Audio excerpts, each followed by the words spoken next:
ఒకడు అంటాడు అసెంబ్లీకి రా. అరే ఆయన అసెంబ్లీకి వస్తారా భయ్? అసెంబ్లీ అనేది కొత్త కాదు కేటీఆర్కు, కేసీఆర్కు, హరీష్ రావుకు.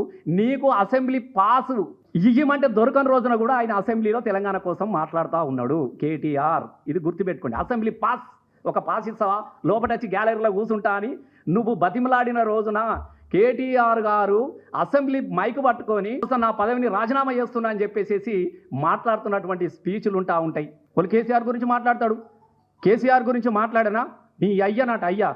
ఎస్, బరాబర్ చెప్తున్నా. కేసీఆర్ కేటీఆర్కి అయ్య కాదు, తెలంగాణకు అయ్యా బిడ్డ. అది కూడా రాసి పెట్టుకోరు మీరు.